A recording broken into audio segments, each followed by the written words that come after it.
Joining me now is transgender activist Charlotte Clymer. She's a writer and former press secretary for the Human Rights Campaign, the nation's largest LGBTQ plus civil rights organization. And Charlotte, in a recent tweet, you were calling this an attempted genocide. I mean, these are strong words here, but unpack for us what you mean. What are the impacts of directives and policies and laws like this on the trans community?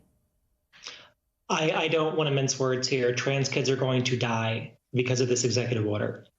There will be an increase in abuse. There will be an increase in harassment of trans children, and there will be an increase in suicides among trans children because of this law.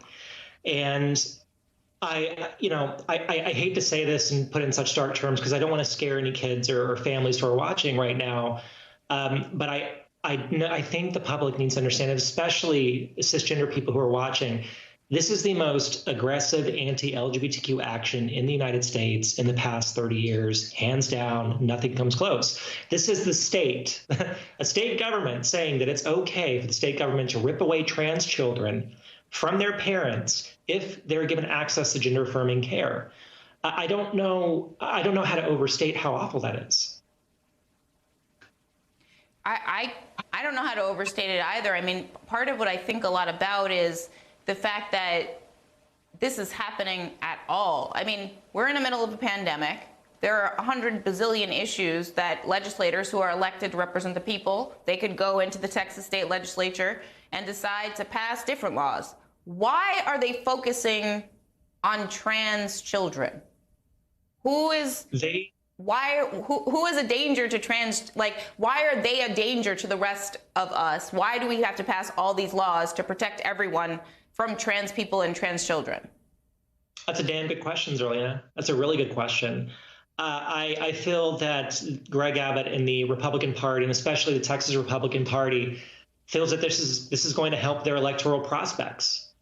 We have seen the Republican Party across the country weaponizing these issues at the state and local level for quite some time. We saw it at the federal level during a debate over certain infrastructure bills. I feel that there is such a cynical and deeply hateful approach here that is denying medical expertise, that is denying the experts on childcare, and really attacking trans children for no more reason other than the fear and discomfort of the people who often vote for the Republican Party. One of the other things, too, is even if these proposals or these directives in this case don't become actual laws, right? They're just pieces of legislation that are being proposed, as you said, in some cases to boost election prospects for folks. I mean, what is the trauma associated with even the fact that we're having this conversation, that legislators and adults are proposing laws that impact trans youth like this? I mean, talk about the trauma of the fact that these attacks on trans kids and trans people are even being discussed at all. Zerlina, you nailed it. You got straight to the heart of the issue there. Imagine you're a trans kid who is in the closet or maybe out of the closet, but maybe not out publicly in the larger sense. Maybe at home they're out and talking to their parents. And suddenly they wake up and the governor of their state says that, essentially, if you come out as transgender, we're going to investigate your parents and then take you away from your parents. And not only that, this doesn't really just affect trans kids. Think about a young boy who is cisgender and very happy being a boy, but paints his fingernails, or a young lady who wants to do a masculine thing. Under this executive order, there could be reasonable doubt as to whether that constitutes child abuse. Now, I know that doesn't sound sensible, because of course it doesn't, but all they really need is the perception or the suspicion that you have a trans child and you're affirming your trans child. We're going to see this escalate far beyond what we're witnessing right now.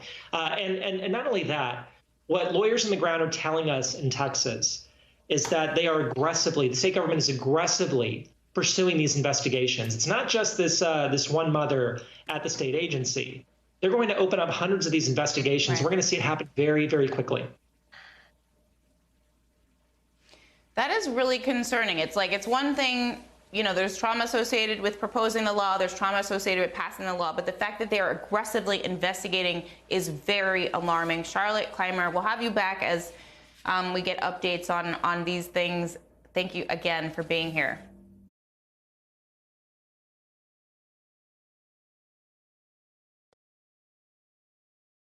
Hi, I'm Zerlina Maxwell. Thanks for checking out our channel on YouTube.